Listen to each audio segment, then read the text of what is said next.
Alors l'idéal, ça va être de ramollir et de réchauffer tous les muscles du cou qui sont durs, tendus. Hein, voilà. On va faire ça avec une ventouse, mais déjà, malaxer le cou. Et ici, si vous appuyez sur les points, là, juste en dessous des deux bosses, là, sous l'apophyse, ça peut être intéressant. Et bien sûr, pincer les trapèzes. Alors pour ça, on va utiliser les ventouses. Alors on peut le faire sur soi-même, hein, bien sûr, ou sinon vous mettez votre patient sur le côté et vous allez simplement, en fait, partir, hein, vous huilez la peau et ensuite, tout doucement, vous collez la ventouse et vous allez la descendre. Vous allez labourer en fait tous les muscles qui sont durs, vous voyez, jusqu'au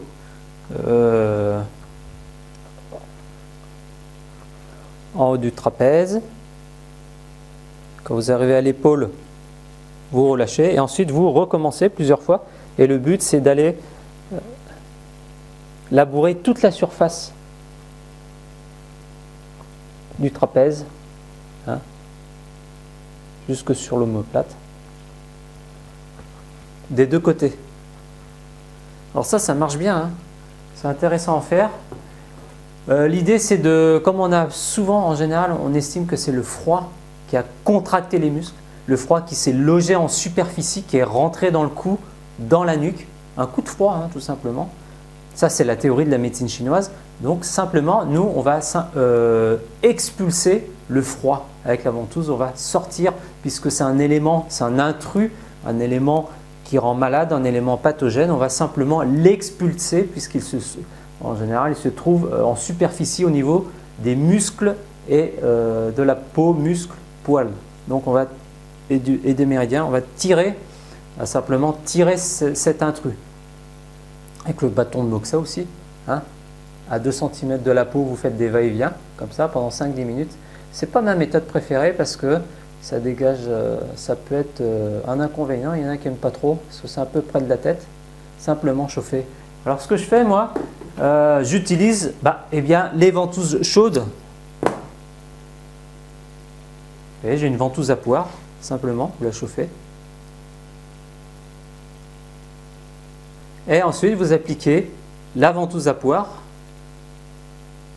sur la nuque, sur la nuque, et vous vérifiez que c'est pas trop chaud. Et c'est très très agréable quand c'est bien fait. Hein, pareil, même trajet. Là c'est un peu chaud.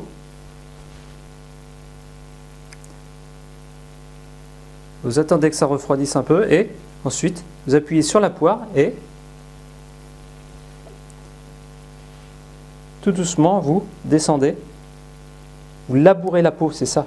Vous retournez la terre et ça fait respirer la peau, c'est très très agréable. Et simplement vous tirez, vous allez labourer un maximum de surface. Hein, c'est logique. Là où c'est bloqué. Et vous faites aussi de l'autre côté. Mais vous pouvez le faire tout seul, hein, en autotraitement, hein, avec ces ventouses en silicone, c'est très très pratique. Simplement, hein, vous le faites. Hein. Oui, c'est un automassage, hein, tout simplement. Vous tirez comme ça sur la peau. Prenez bien le temps. Vous faites la vitesse escargot et c'est, voilà, comme ceci. C'est relativement efficace. Alors ce qui se passe, c'est que souvent, les gens dorment dans un canapé.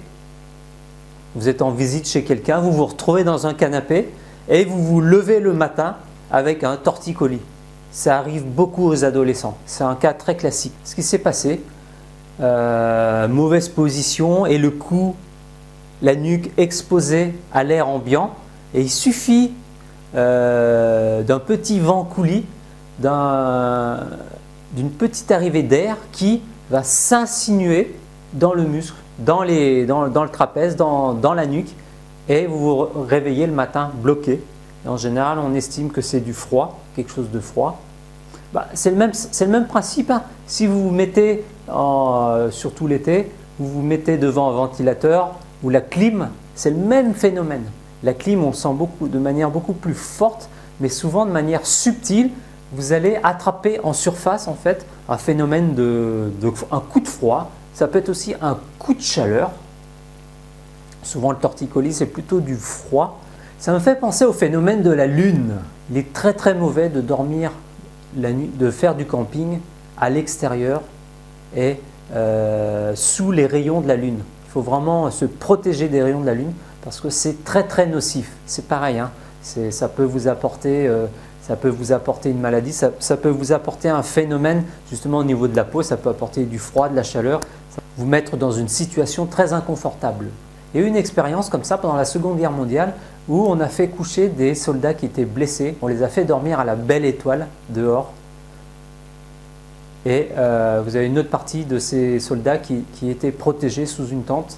Et les gens qui ont dormi à la belle étoile, qui en plus étaient vulnérables, la plupart de ces soldats-là ont eu de gros problèmes. En tout cas, je ne me souviens plus s'il y a eu une aggravation de leurs blessures, etc. Donc c'est pareil, c'est un élément, la lune, le chaud, le froid, le vent. Et en général, c'est le vent. Mais souvent, on ne le sent pas, le vent. Donc le vent, il arrive sur la peau. Pour peu qu'on soit un peu stressé, qu'on ait la peau qui transpire un peu, qu'on ait les pores ouverts pour une raison ou pour une autre, surtout après une séance de ventouse ou de moxibustion ou même d'acupuncture, quand vous sortez à l'extérieur, vous avez une partie de la peau qui est ouverte, vous avez les pores de la peau qui essayent de se réajuster parce que la ventouse ou même le massage par effet mécanique ouvre la peau vers l'extérieur. À ce moment-là, c'est comme une fenêtre ouverte sur l'extérieur, donc c'est très dangereux parce que vous avez tout un tas de phénomènes, le vent qui rentre, mais le vent il apporte quoi? Le vent apporte du chaud, du froid, des pollens, tout un tas de saloperies, et à ce moment-là vous êtes très très vulnérable. Et on me dit, il y avait, le pire c'est de sortir de la piscine les cheveux mouillés. Alors on m'a dit non, mais non, c'est pas vrai, ça c'est une connerie. Tu peux très bien, tu sors de la piscine, tu as les cheveux mouillés, tu vas dehors, tu t'exposes dehors, ça craint rien. Et pourtant, je me souviens d'une gamine qui, à chaque fois elle sortait de la piscine, les cheveux mouillés, c'était sûr que le soir et le lendemain, elle avait attrapé le rhume, la grippe, le torticolis, enfin vous voyez, hein, entre le torticolis, le mal de tête, le rhume, la grippe, tout ça c'est lié à des phénomènes extérieurs, au vent, on appelle ça le vent pathogène, le vent qui amène la maladie et qui s'installe dans la couche superficielle du corps. Dans ce cas-là, superficie, l'idéal c'est de traiter la peau et les poils par l'extérieur, de tirer directement la maladie au lieu de prendre un médicament. Le traitement par acupuncture ventouse est beaucoup plus rapide et efficace dans ce genre de maladie dite superficielle. Voilà, alors j'espère que ça vous a été utile, hein. Entraînez-vous, c'est la clé du succès. Si ça vous a plu, si vous aimez la médecine chinoise, n'oubliez pas de faire monter la chaîne dans les résultats. Ça va m'aider, ça va me faire plaisir. Abonnez-vous et on se retrouve la semaine prochaine pour une nouvelle vidéo. Salut!